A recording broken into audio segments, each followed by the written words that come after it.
The Value of Optimism, The Story of Amelia Earhart by Anne Donegan Johnson.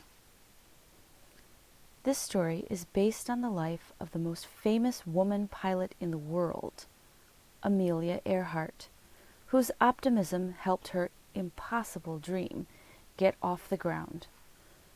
More facts about Amelia Earhart can be found on page 63. Once upon a time, not so long ago, Amelia Earhart was born in Atchison, Kansas, in 1897. Her father was Edwin Earhart, a lawyer for a railroad company. Her mother, Amy, was a housewife. Back then, a woman's place was in the home. Her only job was to be a housewife and mother. A man's place was on the ground. Only a few eccentric inventors believed that people would ever fly. But a tiny optimist had just been born, and things were about to change. Edwin and Amy were not traditional parents. They encouraged Amelia and her younger sister Muriel to learn and explore. In the early 1900s, most girls were discouraged from being active or adventurous. But the Earharts never tried to stop Mealy or her little sister Pidge from being bold, active, and imaginative. Right from the start, Mealy was a lively child who loved to run and play as much as any boy. Edwin was a dreamer who came from a very poor family. He was not good at earning money. During the school year, Mealy and Pidge stayed in the big house owned by Amy's rich parents, the Otises. Grandma Otis disapproved of Edwin and Amy's newfangled ideas about raising girls, but that didn't stop Edwin from giving his daughters footballs to play with, not just dolls. When I was Mealy's age, I was happy to do nothing more active than roll a hoop through the town square, Grandma Otis huffed. On Saturdays, Amy dressed the girls in play suits instead of frilly dresses. Amelia loved being free to climb trees and play sports. To her grandmother's horror, tall, wiry Mealy could outjump all the boys in the neighborhood. During playtime, Amelia led the other children in imaginative adventures. She loved the stories her father told about the opening of the American West, and often she would announce, "Today we're pioneers. We're going to find a new place to live." Other times they pretended to be explorers in the jungle. "Watch out for wild animals," Amelia would shout. Once, Pidge cried, "I'm scared." Amelia aimed a stick like a rifle and said bravely, "I'll protect you." Most girls Amelia's age believed their biggest adventure would be to grow up, get married, and have children of their own. But Amelia believed she could do more. She dreamed of traveling to exotic places and of facing great danger with courage.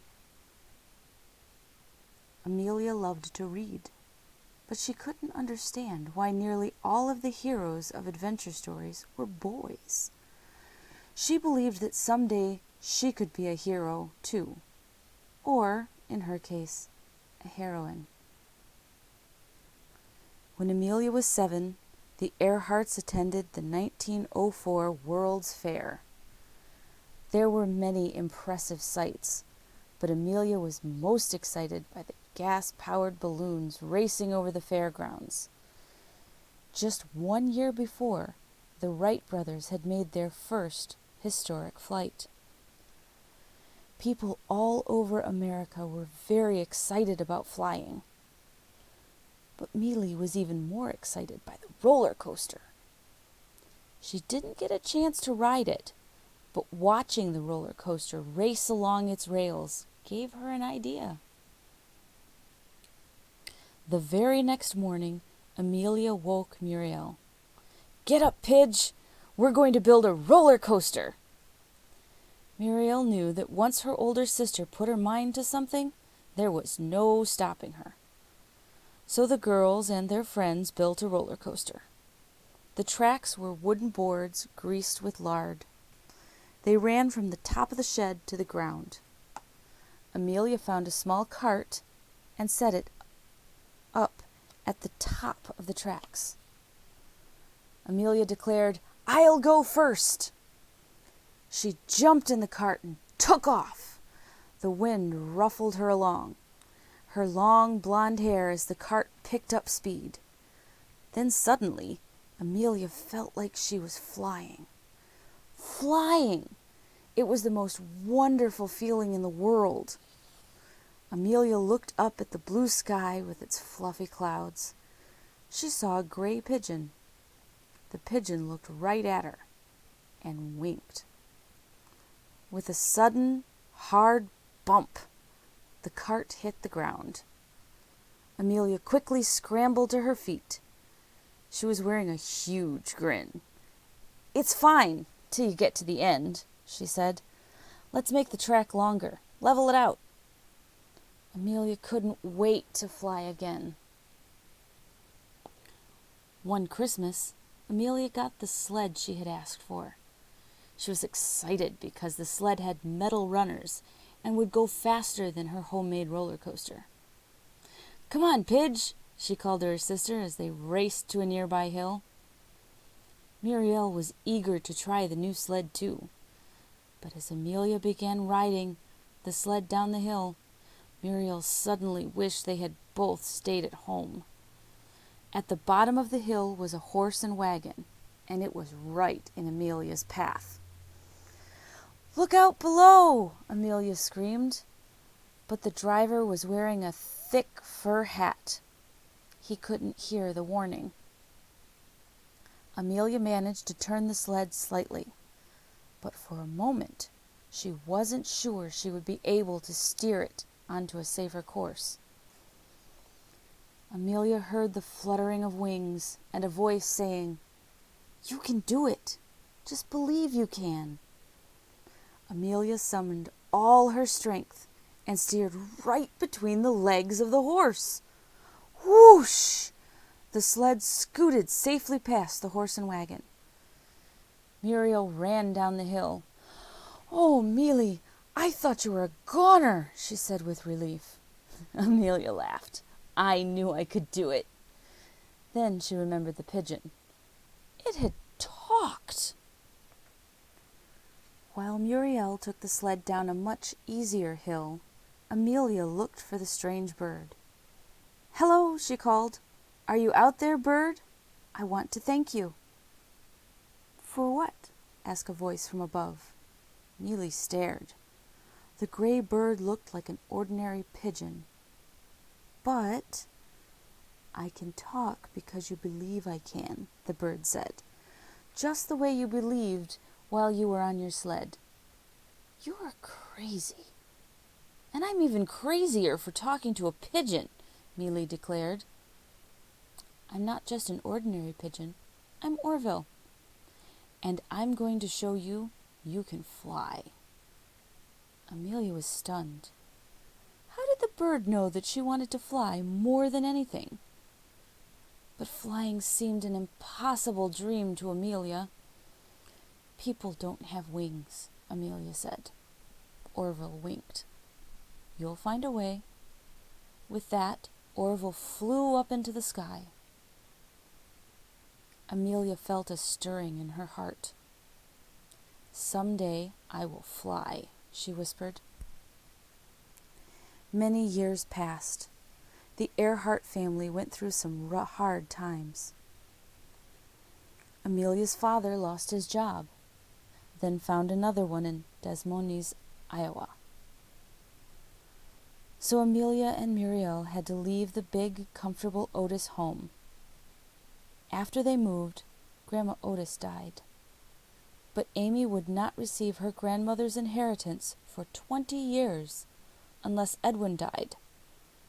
The Otises had never liked their poor son-in-law. There were more lost jobs and more moves. Still, Amelia kept her optimism, thanks to Orville. No one else could see the imaginary pigeon, but that didn't stop Amelia from believing in him and in the future. "Good times are ahead," she declared confidently. Meanwhile, Amelia made the best of things. During the bitter winter of 1915, her father was hit by a car. The Earharts were swamped with medical bills. One day, Amelia and Muriel set out for the store with armloads of empty bottles to sell. With no money for a bus, the two girls had to trudge through the cold. Pidge's feet were freezing. "What's the point?" she complained. "These bottles won't bring us enough money to buy Easter outfits." Amelia shared a secret smile with Orville. She said to her sister, "You'll see." With the bottle money, Amelia bought ribbons, buttons, and thread. Soon she had made 2 skirts out of some old silk curtains. She used the ribbons to dress up 2 old blouses. Muriel marveled at their beautiful Easter outfits. "You can do anything." Amelia winked at her imaginary pigeon pal and said, "I believe I can." Things got worse for the Earharts before they got better. Edwin moved the family to Springfield, Missouri, but his job turned out to be only temporary. Edwin gave up and went to live with his sister in Kansas City. Amy took Amelia and Muriel with her to Chicago to stay with friends. Amelia was very disappointed in her father. She realized she could not count on him to help her. She whispered, "I guess if I'm going to make my dreams come true, I'll have to do it on my own." "Ahem," chirped a voice from overhead. "Orville, what are you doing here?" Amelia exclaimed. The pigeon perched on her shoulder.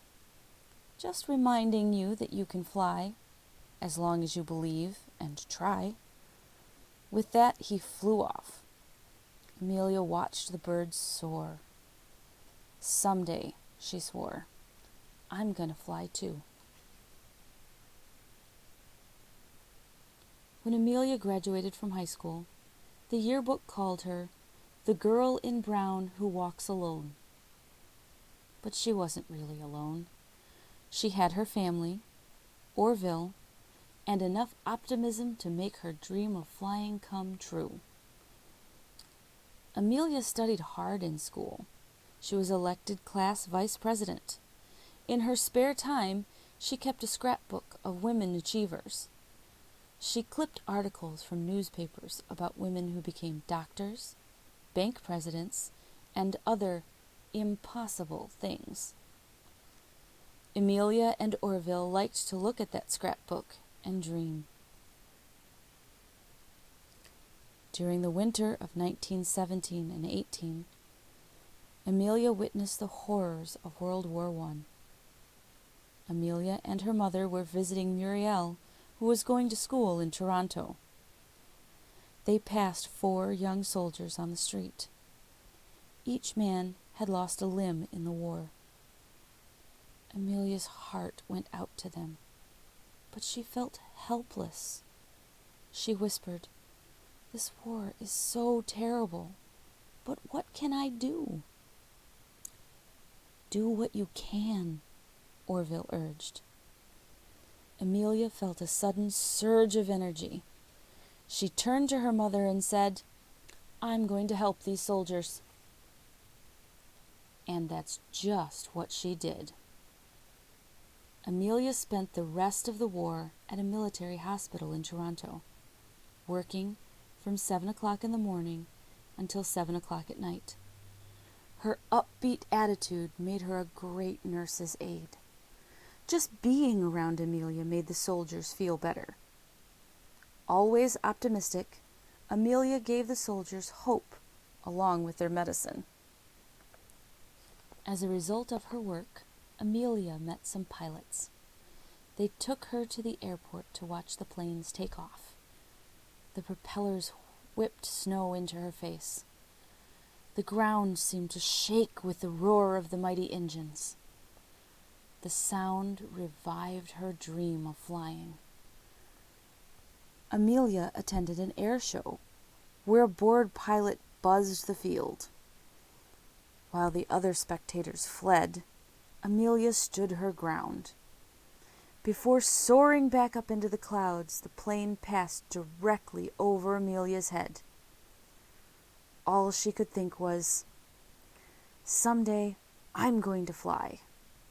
I don't know how I'm going to do it, but I will." When Amelia returned to the United States, her sweetheart, Sam Chapman, proposed marriage. Sam was a kind and handsome young man with a promising future. Any sensible 22-year-old girl would jump at the chance to marry him. But Amelia knew what marriage meant to Sam. He would expect his wife to stay home and raise children. Sam's wife would not work, and she most certainly would not fly. Amelia took a deep breath. She looked at Orville. The pigeon understood. Amelia only wished Sam could too. "I'm sorry," she said, "but my answer is no." The next year, Amelia joined her parents, who were back together and living in California, the heart of the growing aircraft industry. One day, Amelia's father took her to an air show and bought her a ticket to fly in an airplane. As soon as the plane's wheels left the ground, Amelia had a wonderful feeling. "It's like being on a roller coaster, only better," she told Orville. The pigeon agreed. "It's the next best thing to having wings." Flying in the plane, Amelia felt as if she had risen above all the petty cares of the day. Up in the clouds, she felt truly alive.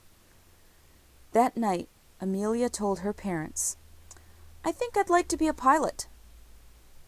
Her heart pounded in her chest. She didn't just want to learn how to fly. She had to. Even the Earharts had trouble with that.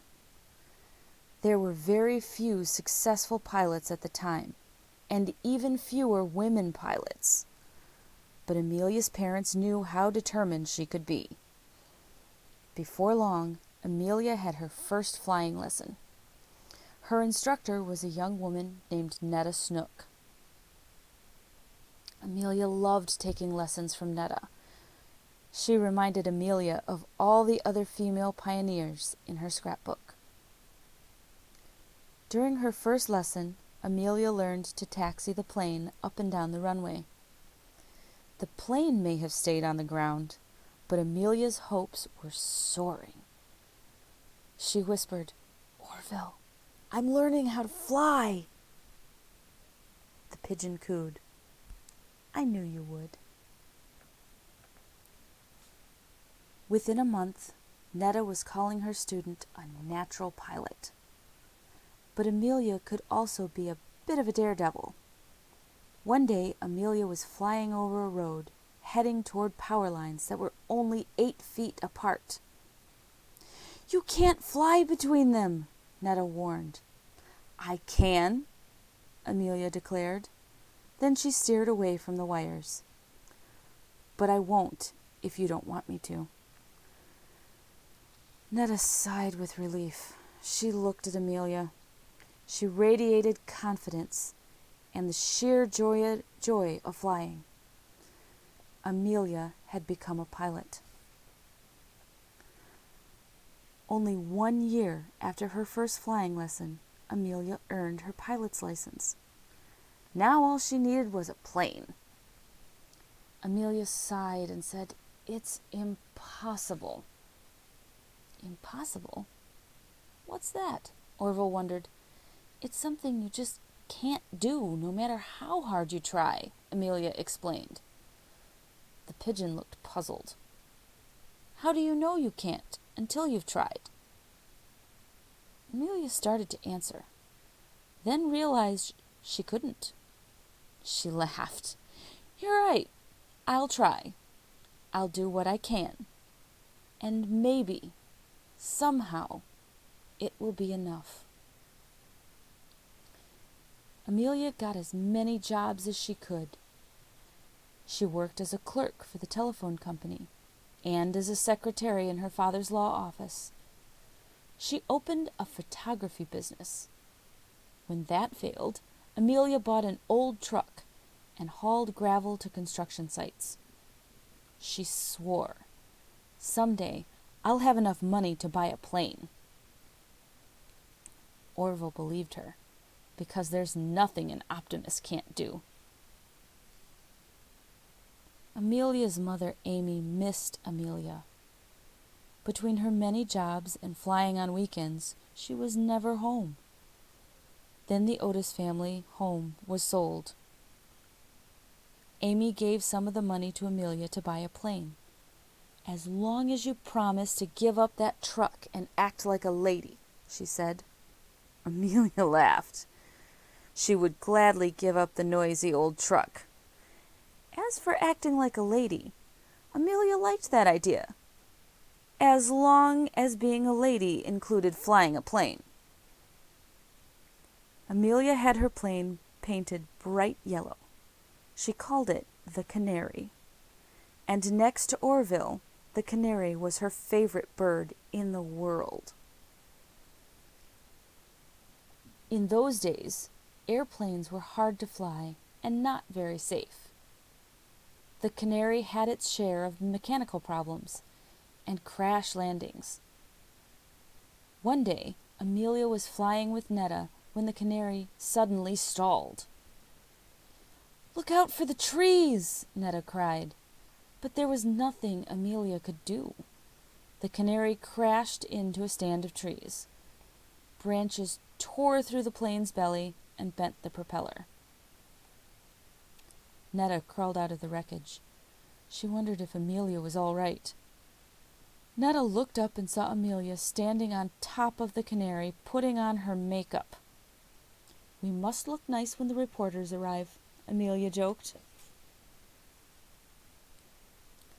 On October 22nd, 1922, Amelia decided to fly higher than any woman in the world had flown before. Sitting in the Canary's open cockpit, with no oxygen supply, Amelia climbed through the fog and sleet to 14,000 feet. She edged the Canary even higher. Then the engines shuddered. "Oh no, Orville! We're going to stall!" Amelia cried out. "Do something!" Orville said. Amelia put the plane into a tailspin, twirling wildly back toward the earth till it finally broke through the fog.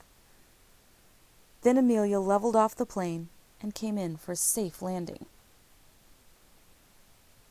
"Miss Earhart, what would you have done if the fog had reached ground level?" an experienced flyer asked.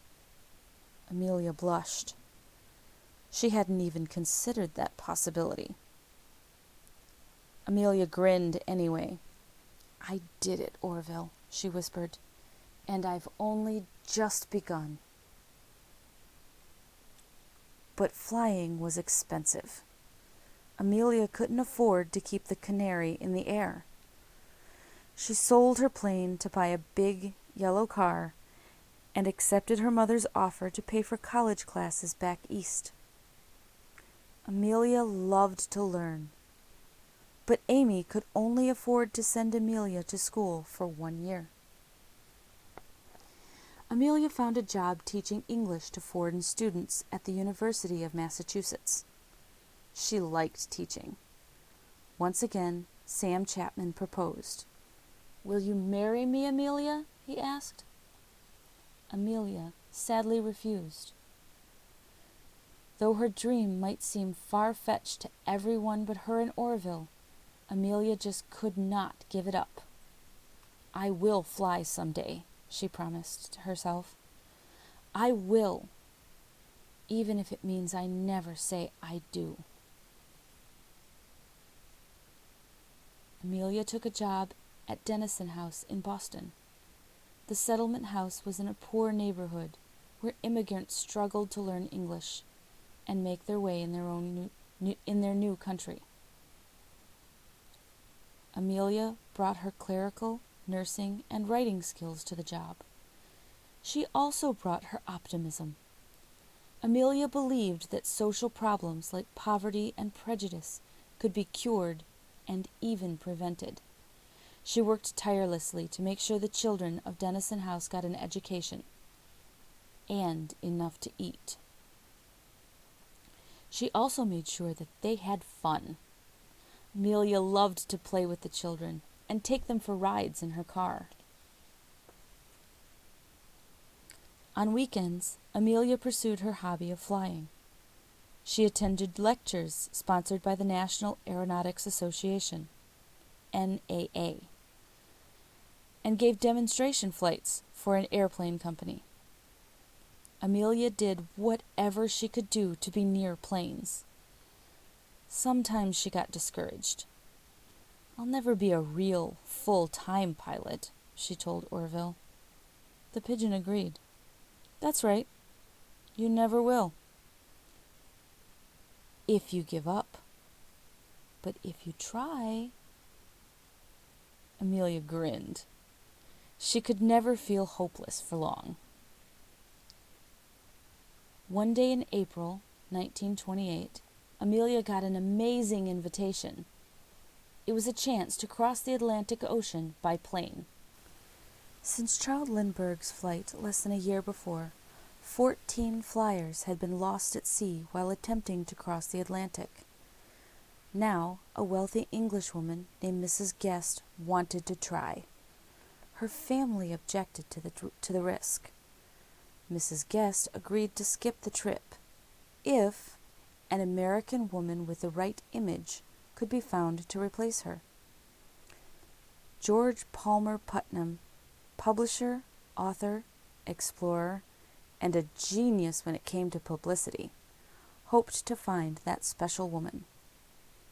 He spotted Amelia at an NAA lecture.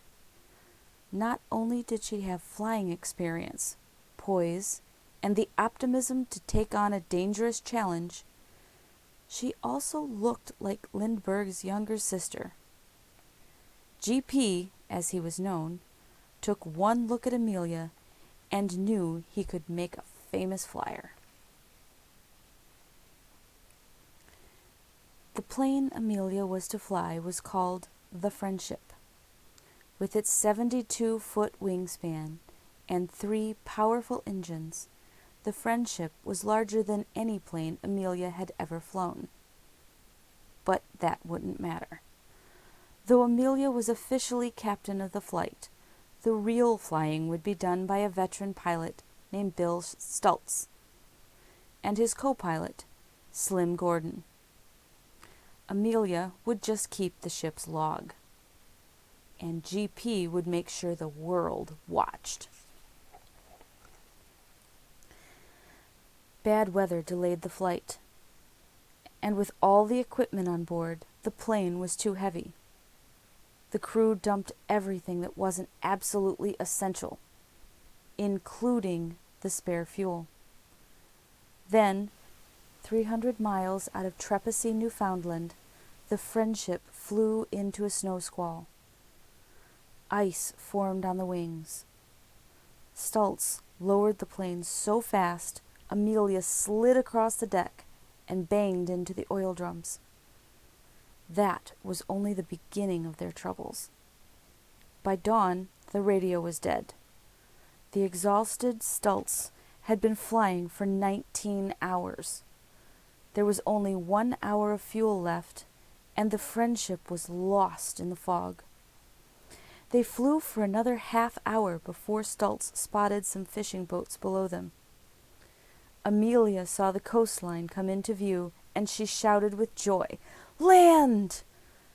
She smiled at Orville. "We did it! We're going to make it!"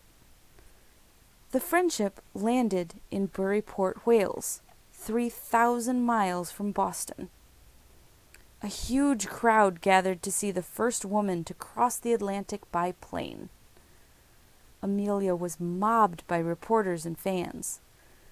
She gave all the credit to Bill. Amelia felt funny about the fuss people were making over her. "I was just baggage," she whispered to Orville. The pigeon shook his head. "You were awfully brave baggage," he said. "And right now you're probably becoming a page in some little girl's scrapbook."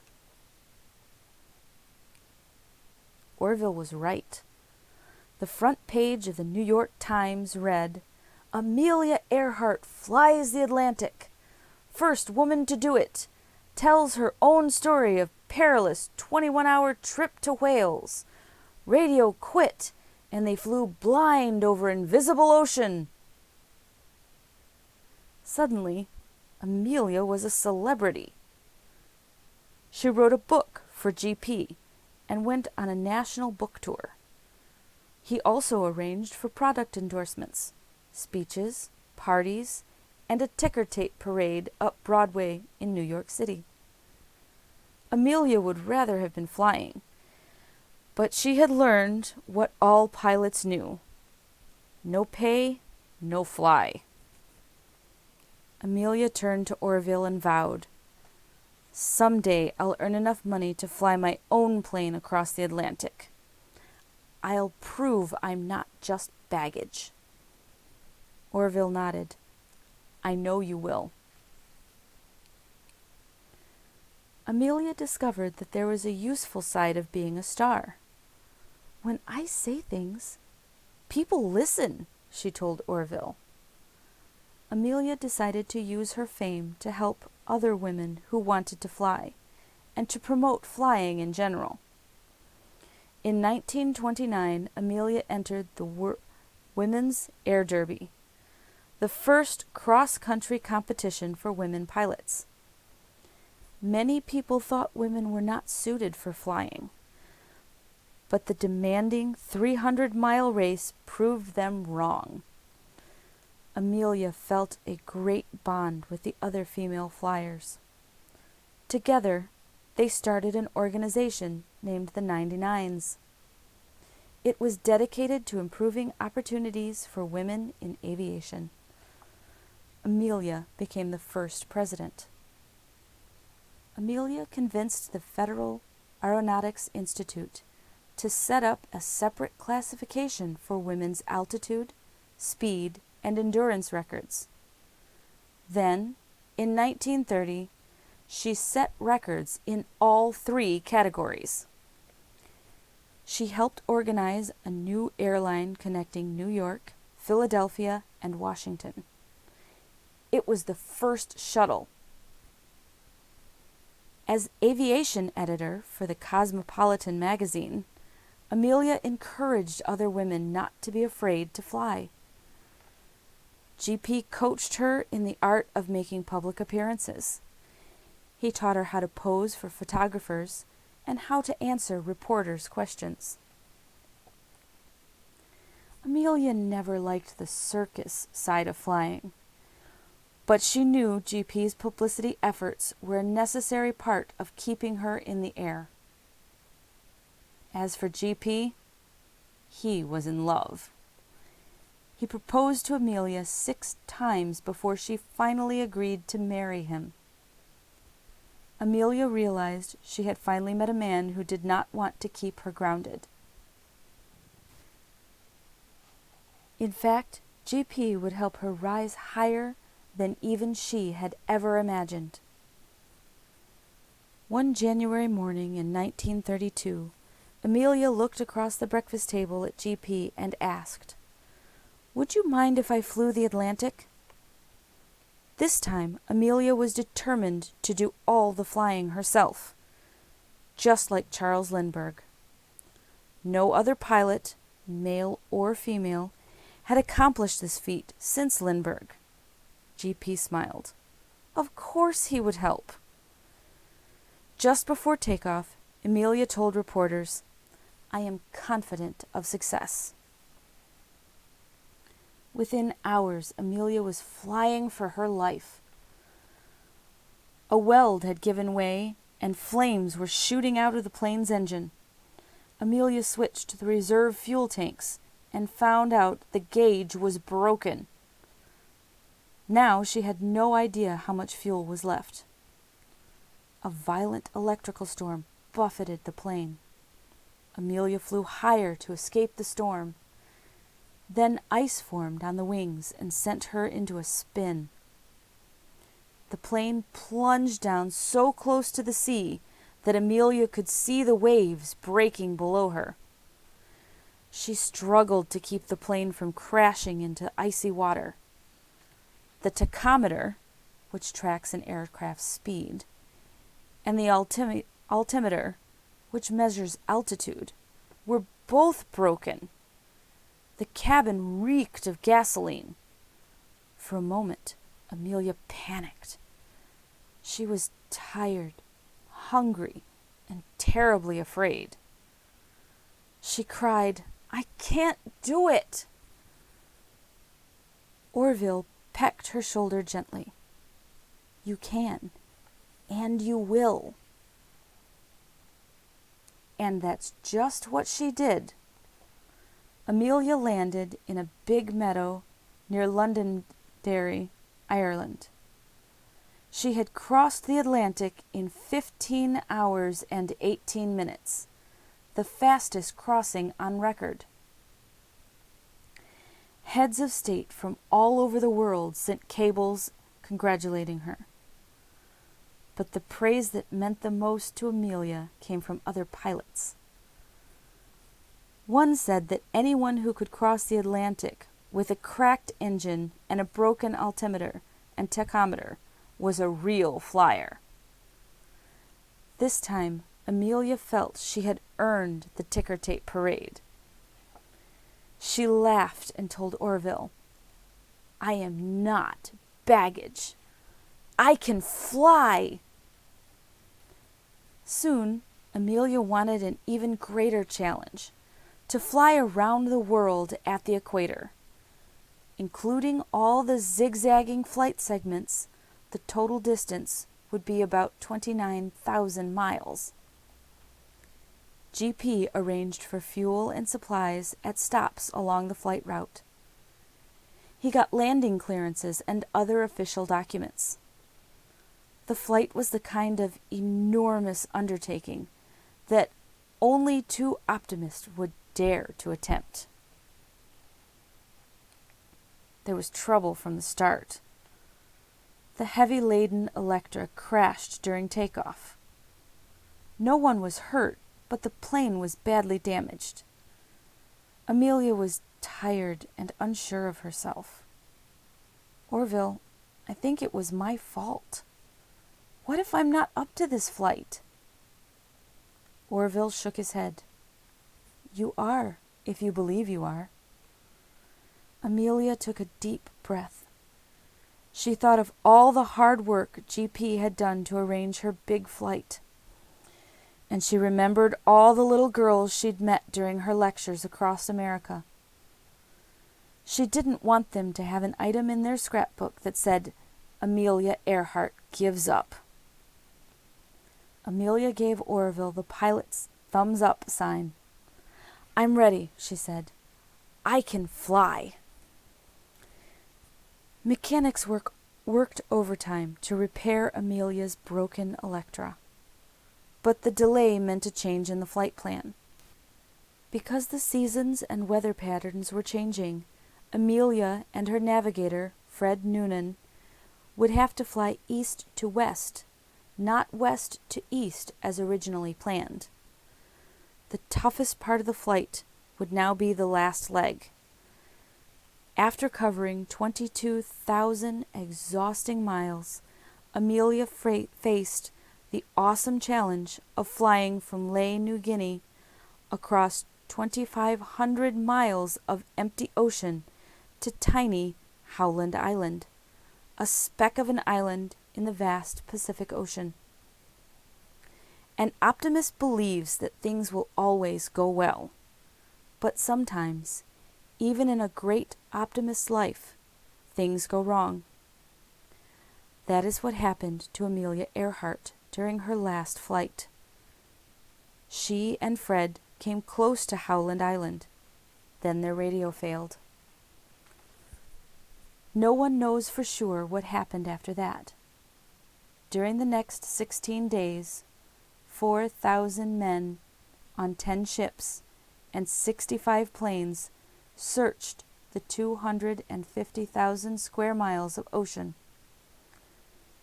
They found no trace of Amelia, Fred, or the Electra. On July 19th, the search was officially called off. But curious people continue to wonder what happened to Amelia Earhart.